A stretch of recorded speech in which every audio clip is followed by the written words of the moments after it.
Om Swastiastu, Om Mawginamastu Namasidam, Om Manobadrah Kratawo Yantu Wiswata.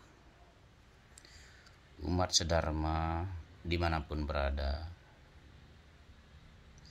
selamat menyambut hari suci Siwratri yang akan jatuh pada esok, yaitu tanggal 12 Januari 2021. Berkaitan dengan itu, Pandita akan sedikit menyampaikan tentang perayaan Hari Raya Siwratri tersebut. Umat sedharma dimanapun berada, sastra-sastra yang dijadikan sumber untuk perayaan Siwratri antara lain yaitu Skanda Purana.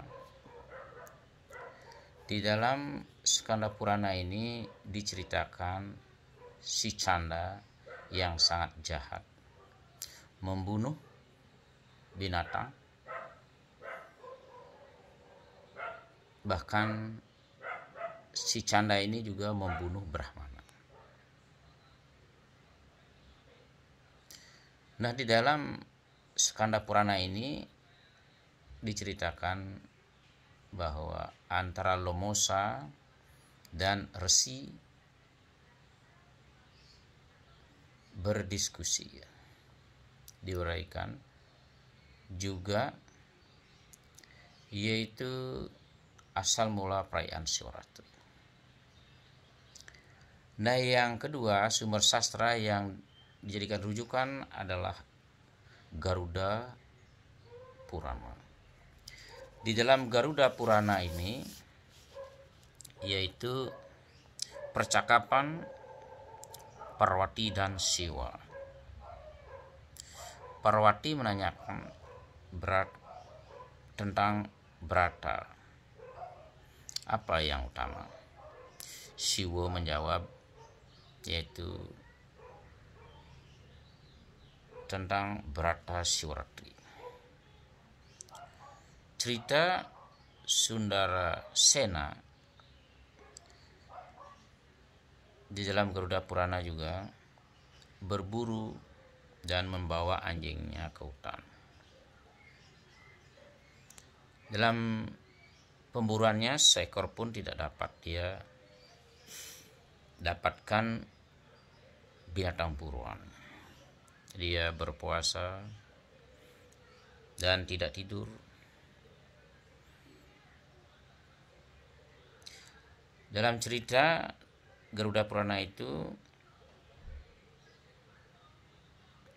juga diceritakan bahwa Sundarasena menemukan lingga Siwa di bawah pohon Pilwa. Ketika masuk di semak-semak di mana lingga itu berada, dengan tidak sengaja dia menyentuh, jatuhlah daun-daun bilwa itu menerpa lingga Siwa tersebut.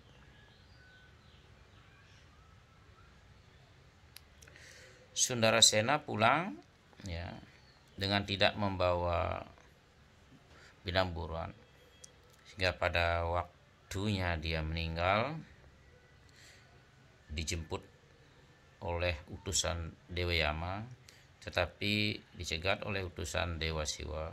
Sundarasena dan anjingnya dibawa ke Siwaloka. Kemudian sastra yang lain yaitu Siwa Purana. Di sini diceritakan percakapan Suta dan Pararsi. Diceritakan seorang yang sangat kejam bernama Ruru Druha. Ruru Druha ini setelah melaksanakan Brata Siwratri, akhirnya dia menjadi sadar. Kemudian sastra berikutnya adalah Padma Purana yang menceritakan percakapan Raja Diliva bahwa Brata Siwaratri adalah brata utama yang jatuh pada bulan Magha dan Palguna. Diceritakan di dalam Padma Purana itu yang bernama Nisada, kadang-kadang disebut juga Pahlada atau Sabara. Dengan Brata Siwaratri dia bisa diterima oleh Batara Siwa. Di dalam Padma Purana ini Lubdaka yang diartikan adalah pemburu. Nah, sastra selanjutnya yang dijadikan sumber dalam perayaan Siwaratri adalah Siwaratri Kalpa, yaitu kekawin karya Empu Tanakung yang terdiri dari 20 wirama dan 232 bait, menceritakan perjalanan si Lubdaka, diuraikan juga Brata Siwaratri.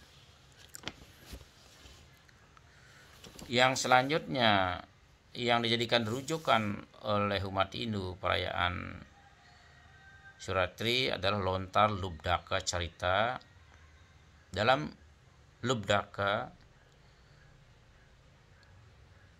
ini sumbernya tersimpan di Fakultas Unud, yaitu nomor 774 dan 705. Kemudian sumber sastra yang juga digunakan dalam oleh umat Hindu dalam menyambut Siwaratri adalah Aji Brata, yang disebut Aji Brata, yang lontarannya tersimpan di Gedung Kertia nomor 3B 1875/7 tentang Brata Siwaratri. Nah, selanjutnya yaitu pada Mahabharata.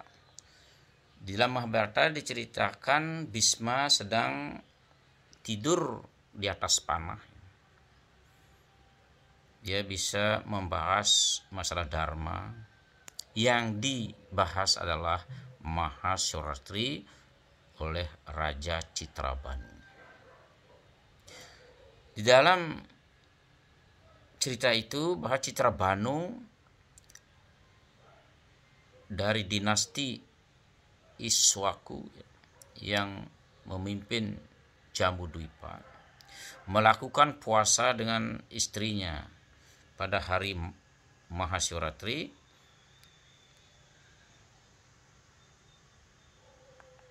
Pada saat itu ada seorang resi yang datang yang bernama Resi Astawakra, bertanya kepada raja, kenapa raja melaksanakan puasa hari ini? Citrabanu menjelaskan kenapa ia lakukan brata ini, karena dia diberikan ingatan akan kelahiran yang terdahulu. Pada kehidupan si Citrabanu yang lalu adalah seorang pemburu, yaitu di Varanasi bernama Suswara. Berburu dan menjual binatang-binatang dan burung. Suatu hari tidak dapat binatang buruan. Terjadi gelap dan puasa naik pohon bilwa di tengah hutan. Tidak tidur, ia mengambil daun bilwa, dijatuhkan.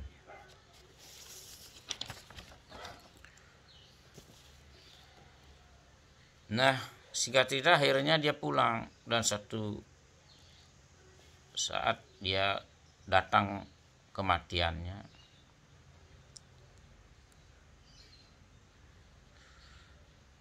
Datanglah menjemput atmanya, yaitu utusan Dewa Siwa, dibawa ke Siwaloka. Nah, di bawah pohon ada lingga secara tidak sengaja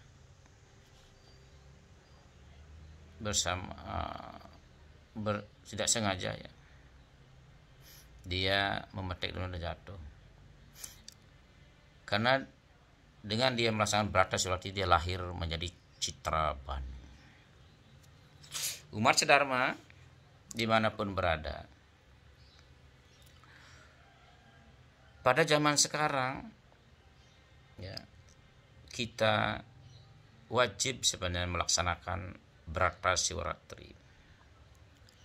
Nah, Brata Siwaratri dari uraian-uraian beberapa sastra yang telah Panda sebut tadi, bisa kita tarik kesimpulan.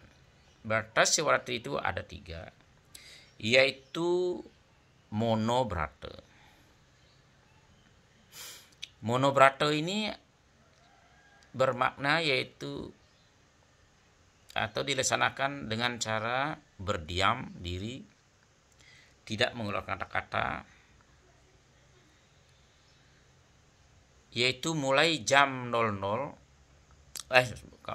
mulai jam 06 pagi ya, kita laksanakan sampai jam 18.00, yaitu 12 jam. Itu monobrata. Tentunya kalau melaksanakan monobrata di tempat yang tepat sehingga tidak terganggu. Nah, yang kedua upawasa, yaitu tidak makan dan minum. Ini waktunya mulai jam 06 pagi sampai sampai besok pagi jam 06, yaitu selama 24 jam. Itu tidak makan dan minum. Kemudian jagra. Jagra dalam arti ini dalam pelaksanaannya tidak tidur, yaitu mulai jam 06 pagi sampai jam 18 esok, yaitu berapa jumlahnya, jadi 24 ditambah 12 jam, yaitu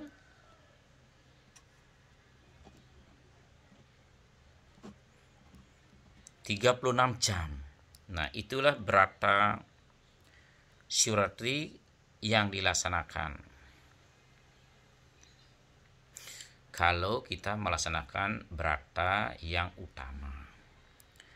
Nah, ada juga Brata Siwaratri yang dilaksanakan oleh umat sedharma atau umat Hindu, khususnya Nusantara, yaitu yang madya, yaitu upawasa dan jagra. Yaitu puasa mulai jam 06 pagi sampai esok pagi jam 06, yaitu 24 jam. Kemudian jagranya 36 jam. Mulai besok pagi, yaitu kemudian sampai esok sore. Nah, Brata yang terakhir yang nista yaitu jagra. Jagra ini artinya seperti tadi tidak tidur selama 36 jam mulai besok pagi. Kalau besok tanggal 12 Januari 2021 jam 06 sampai jagranya jam 18 besok sorenya, yaitu tanggal 13. Nah, itulah Brata daripada Siwaratri. Nah, selanjutnya Pandita ingin menjelaskan sedikit bagaimana seorang walaka atau umat pada umumnya melaksanakan Siwaratri. Yang pertama, pada pagi hari kalau tidak bisa melaksanakan di rumah, sebaiknya datang ke Sulinggih, Pandita, Pedanda, Resi, Empu ya. Ya, contohnya Pandita setiap hari Siwaratri mulai pagi jam 7 sudah mulai, yaitu yang datang ya Kegrianya pandita pertama yaitu nata bandar pengresikan, biakala donor prasiste dan pengulapan, penyucian, sudah itu melukat, kemudian muspo dan majajaya. Nah, kalau di rumah mungkin agak sulit menyiapkan diri itu, tapi kalau di gereja pasti sudah disiapkan itu. Dan berdasarkan pengalaman pandita, setiap tahun rame datang ke gereja untuk ya majajaya, melukat dan majajaya, dan selanjutnya merayakan Siwaratri pulang ke masing-masing sesuai dengan yang sudah dikurangkan oleh keluarga. Nah, yang kedua, bila datang ke Sulinggih ini banyak yang menanyakan kalau di Lombok sudah berjalan dengan baik, yaitu ngaturan punya. Nah, punya ini setelah diberikan dipuja oleh sedekah atau Sulinggih atau ya di mana aturan punya itu merupakan tambahan dari Brata Siwaratri tadi, yaitu ngaturan punya. Punya kepada Sulinggih, boleh pada pemangku, pandita, pedanda, simpu. Nah, tujuannya ini adalah karma baik. Karma baik artinya ngaturan punya dengan tulus ikhlas. Nah, kalau punya itu sendiri sebenarnya dimuat di dalam lontar pati urip. Di sana dijelaskan bahwa pada upacara pitra yadnya wajib sebenarnya ngaturan punya, yaitu pada upacara pengabenan, ngororas, meligya. Itu punyanya yang terdiri dari kasur atau lungke-lungke, yaitu kain, beras, terus lampu atau lilin, kemudian alat-alat makan, piring, sendok, dan dupo dan lain sebagainya. Kadang-kadang besi sandal. Nah, maknanya apa ini? Punya ini apa maknanya? Pertama, yaitu punya ini adalah untuk leluhur yang sudah meninggal, yang sudah diupacarai. Dengan punya ini leluhur akan didoakan mendapatkan tempat yang baik. Nah, kita sebagai pertisentana yang mengaturkan punya karena berbuat baik juga mendapatkan pahala. Tapi pahalanya itu nanti Tuhan yang menentukan. Kalau di lontar pati urip itu dijelaskan bahwa kalau mau punya sandal, leluhur akan dapatkan kuda. Begitu dijelaskan artinya dalam perjalanan menuju swarga loka. Yang kedua, kalau lungke-lungke berisi di punya itu atau kasur, bermakna bahwa leluhur kita nanti di sana akan mendapatkan tempat tidur yang baik. Nah, kalau payung berisi atau pajang berisi di punya itu, di sana dijelaskan bahwa selama perjalanan atmo tidak akan pernah kepanasan dan kehujanan. Kemudian kalau punya itu berisi lampu atau lilin, ya, leluhur kita tidak akan pernah kegelapan dalam perjalanannya. Nah, kalau berisi peralatan makan dan beras, di dalam perjalanan leluhur kita itu tidak merasa kelaparan dan kehausan. Itulah maknanya di dalam ritual. Tapi serekatwa memang leluhur kita seperti tadi, karena sudah berwujud atma suci, tidak membutuhkan makanan. Tapi kita yang sebagai umat, sebagai doa kita untuk kalau tidak kita sebagai sana yang mendoakan leluhur kita, tidak ada orang lain yang bisa. Nah, itulah kalau di Lombok sudah berjalan drestenya, yaitu pada hari Siwaratri, penyambut Siwaratri datang ke Sulinggih mengaturkan punya, itulah maknanya. Nah, demikian yang dapat Pandita sampaikan pada penyambutan Siwaratri pada esok hari yang jatuh pada tanggal 12 Januari 2021. Untuk itu, Pandita Sinep untuk Pramasanti. Santi, Santi, Santi. Om.